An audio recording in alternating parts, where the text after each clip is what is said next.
Hello and welcome to Flippin' Through the Internet's #1 Mad Magazine news, review, and interview channel. And today we're flipping through Mad Magazine number 186, released October 1976.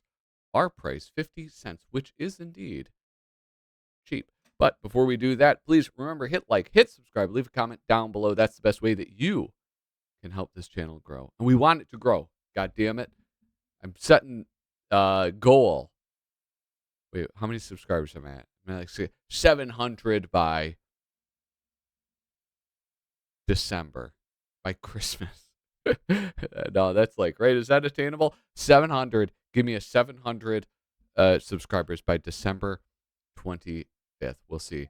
Maybe that's, God dang it. Where's even this phone at? Anyway, if you want to support me in another way, you can go to patreon.com/flippinthrough. And you get some cool stuff. You get a 6 set of stickers. You get an awesome set of buttons, a bossa nova set of buttons, and you get my thanks every video. And these are the people I get to thank on this video: Jacqueline Gosling, Reflection of Perfection, Frank Snyder, Misimo, David Strickler, Megan McInerney, Shane Buckley, Bobby Weigel, Cam Hayden, Rob Wilson, Rod Meadsbury, Andrew Goldfarb, Casey Ori, and Little Cozy Nostril. Thank you guys so much for the support, and I hope I can keep on earning it. With that, let's get here. Where am I? There I am. Let us now move on to Mad Magazine number 186. I was a little surprised when I saw that I didn't do this one. Why? I don't know. Doesn't this guy kind of look like Bones?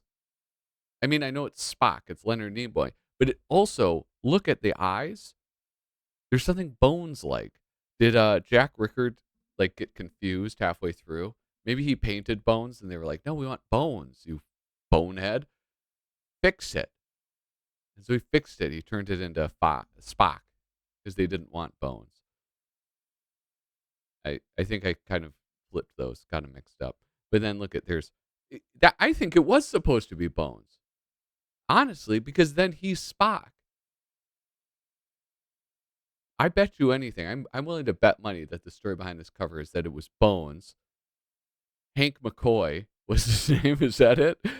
Looking at Spock, freaked out. And editorial changed it, and he had to paint it as Spock.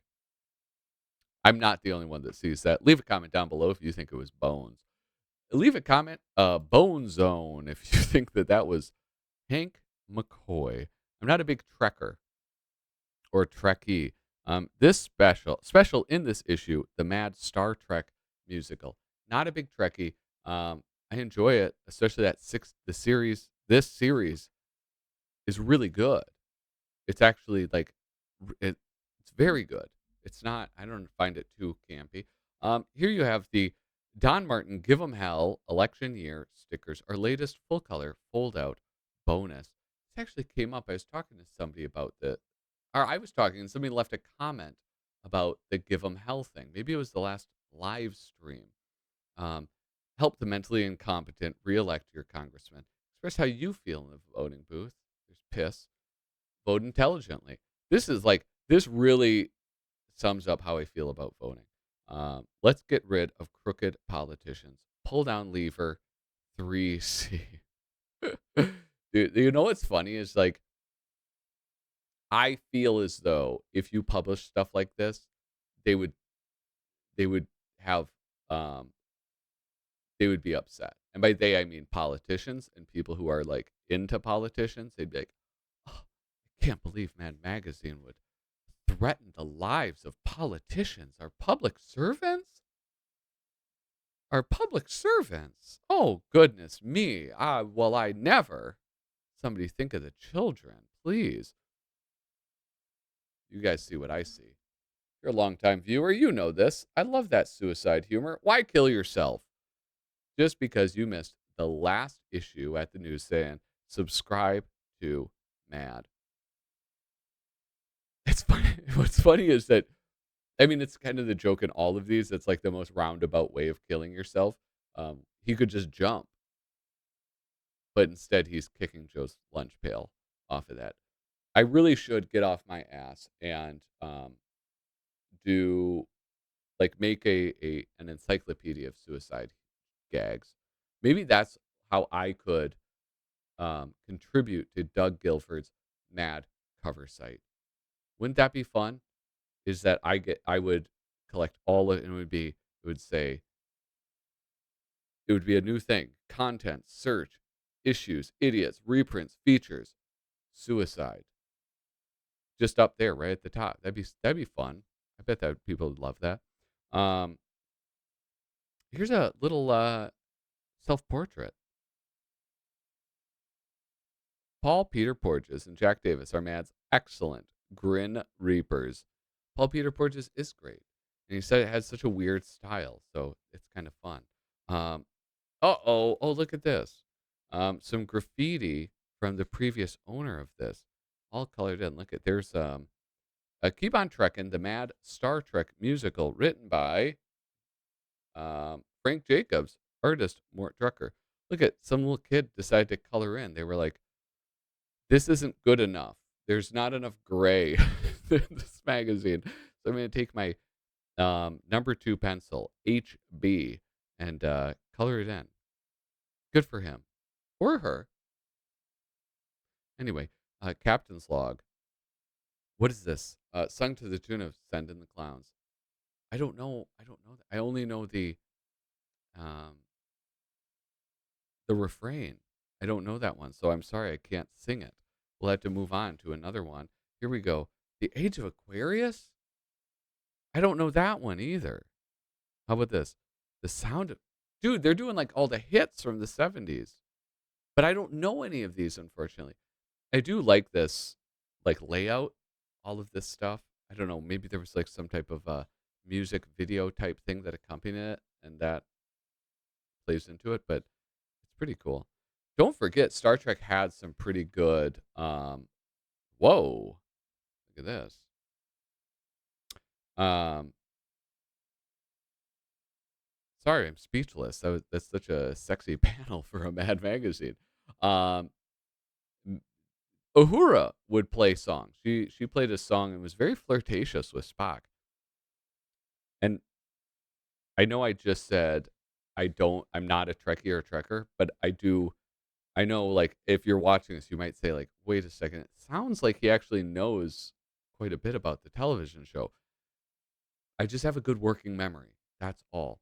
The Newman Book of World Records that led to lesser known follow up world records. Oh, we got to go in on this one. This is some Al Jaffee stuff, so you know there will be some beautiful things.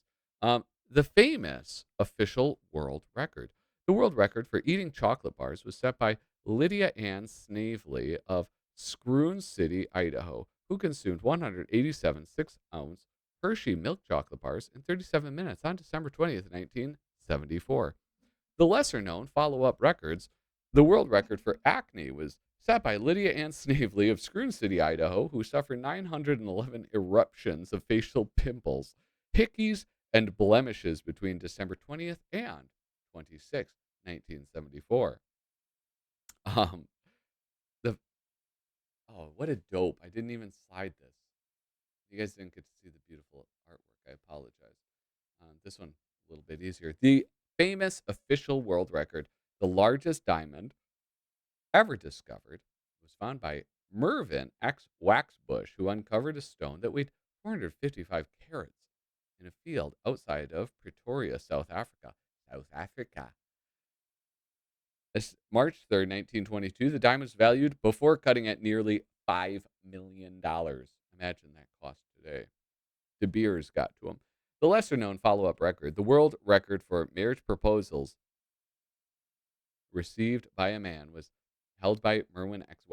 Waxbush of Pretoria, South Africa, who received 958 proposals of marriage from women. Blah, blah, blah, blah, blah. We don't need to read the rest of it. We get the joke. The illustrations are great, though. Look at this. I know that that's like a backhanded way of saying I don't really like the writing, and that's because it is. But look at this record for fastest removal of an appendix. Most fingers accidentally cut off during an operation. The greatest age difference in a married couple was set 112, 112 years old, married a 16-year-old. And then the shortest honeymoon on record took place in Fort Wayne, Indiana, when Leonard and Phoebe Skaggs checked into the bridal suite and then checked out 17 minutes later to fly to Reno and file for divorce. Wait. Oh, I thought the joke was gonna be like he died um during copulation. But no, the joke is that she was so disgusted that she was like, I want a divorce. Um, Good for her. The famous official world record, the first practical set of binoculars, lesser known follow up, the first roll down window shade was invented so that sleazy Italian would stop peeping on her. And I realize right now that I did not flip through this ahead of time. So I should probably be mindful of the time, maybe a little more mindful than I normally am. Don Martin, The Story of Moses. Moses, Part 1, Moses as a Child. So is this going to be it?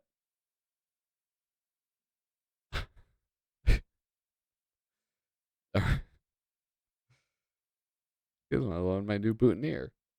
Please tell me that this is not going to go on any further. Praise the Lord. Oh, wait, shit. No, here it is. Anyway.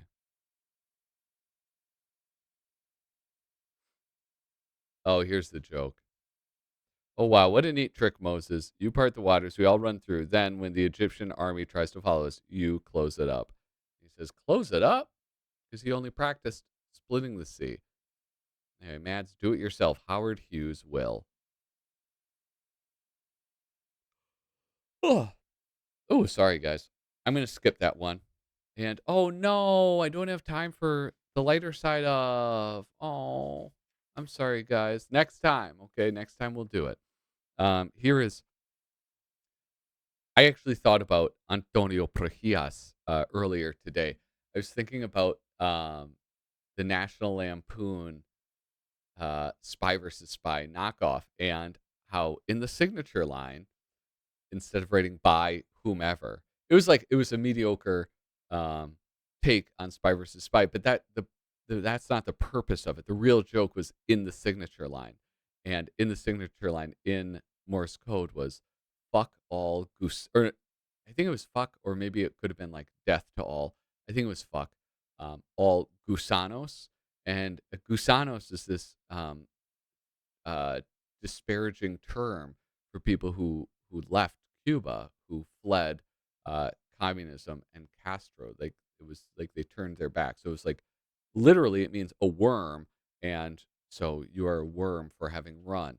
And obviously, famously, he ran from Cuba because he was a political dissident, right? Like he talked shit about the government, and kind of hard to do when it's a dictator. All right. Anyway, um, yeah, if you guys haven't listened to Potter ZB, um, because we did a whole episode on it, it was so good.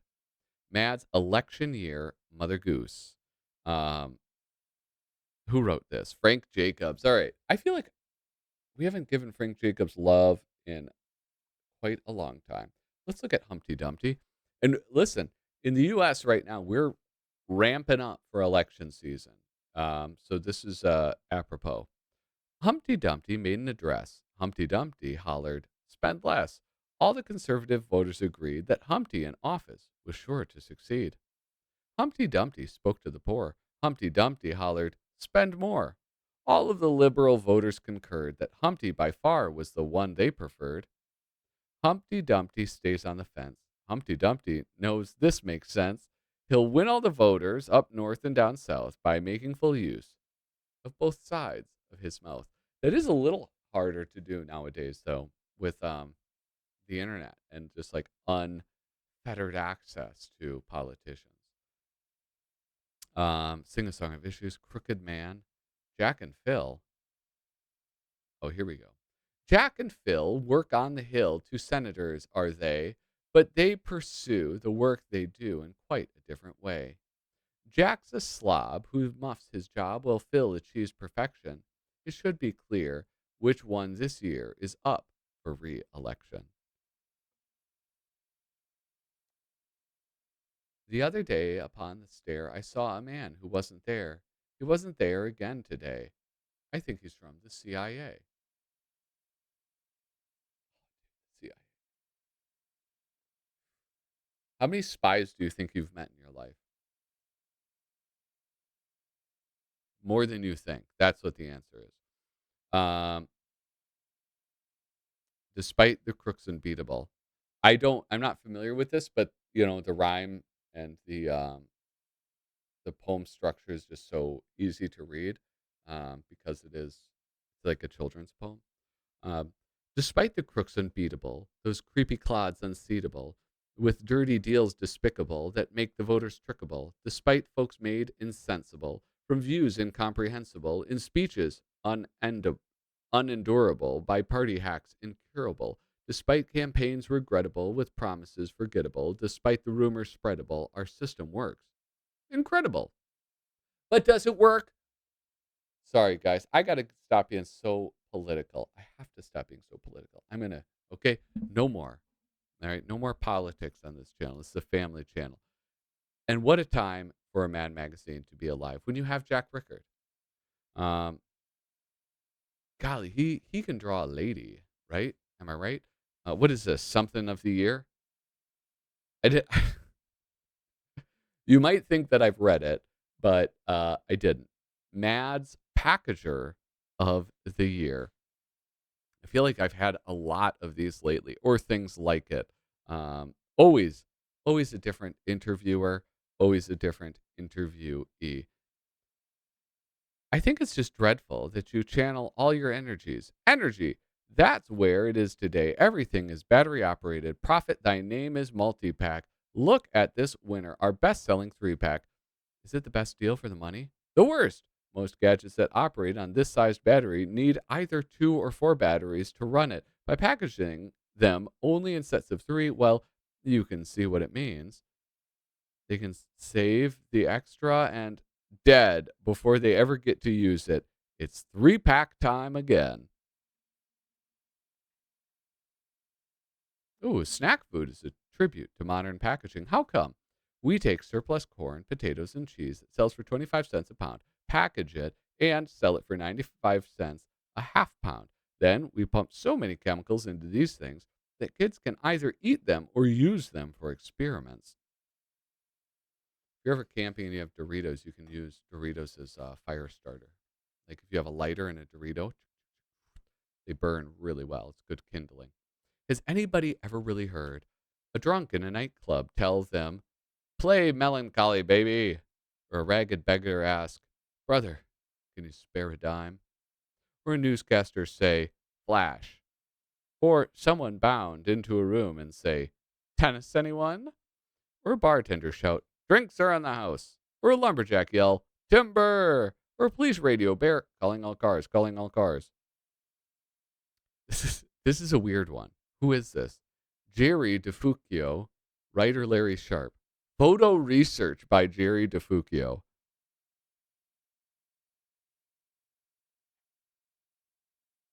I don't know. It's just all like the little tropes in television.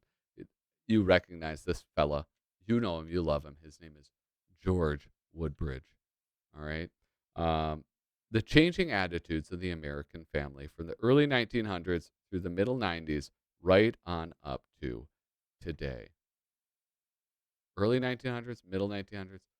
I mean, isn't the 70s like still the middle 1900s? What the heck? All right. Oh, we're going vertically. During this period, hardly anyone in the family ever discussed the subject of sex. But I'm 19 years old. Isn't it about time you told me about sex? Sex? Why, you dirty, rotten, evil, disgusting, foul-mouthed young lady. Henry, that's no way to talk to your wife. In the middle 1900s, then people talked about sex. There's only one problem. They had it all wrong. But all along, I thought the stork brings the baby, and that's it. God, are you stupid? Didn't you ever hear of sex? First of all, the man, buzz, buzz, and then the women, buzz, buzz, and then the two of them, buzz, buzz, buzz, buzz. Really? No kidding? And then what? And then the stork brings the baby.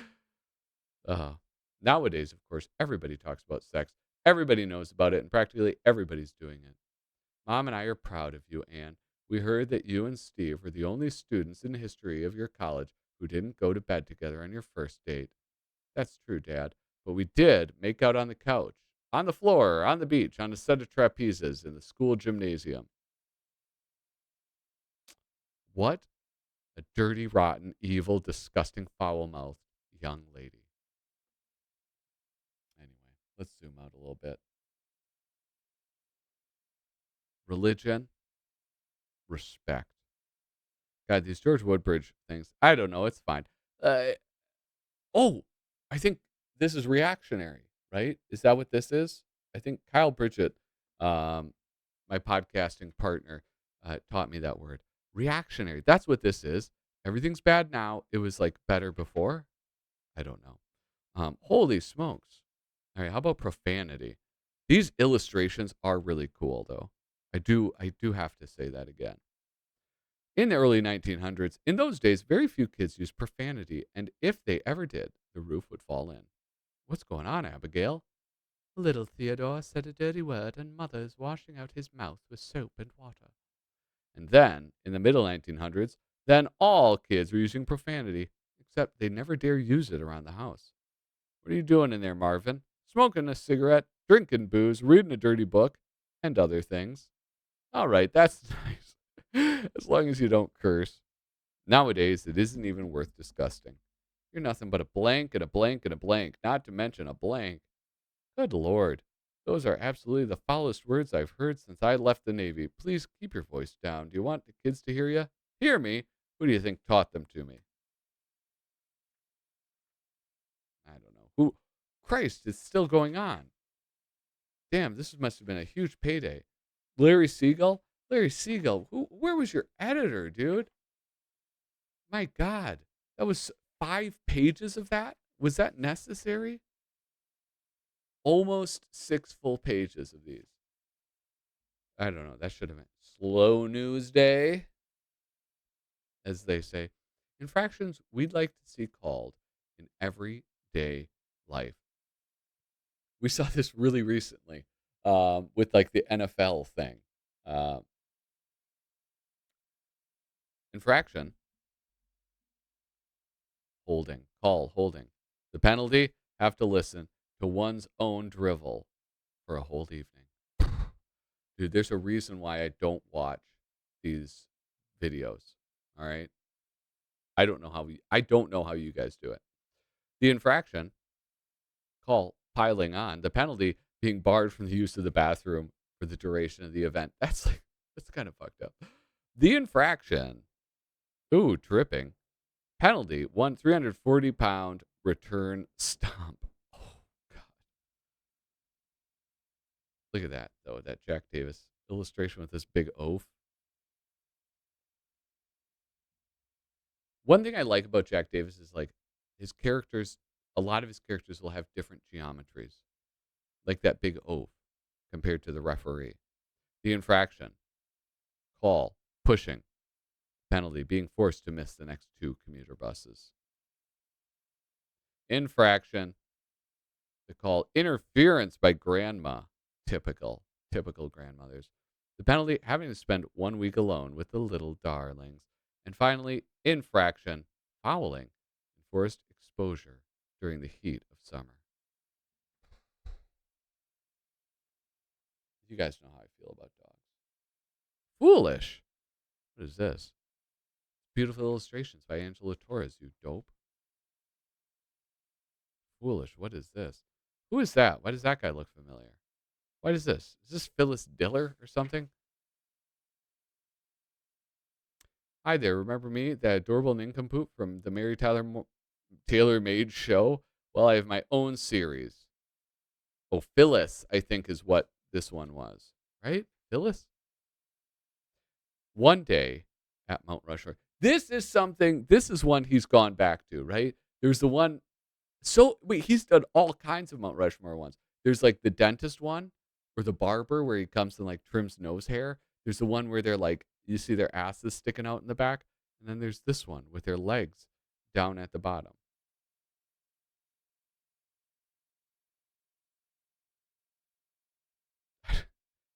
Who knew? Who knew that there was so much material on, um is this folded? Wait, kind of? I don't know if I can fold this. But here, I mean, this is one, this back cover I don't remember seeing before. Um, but a mad poster. Let us pray.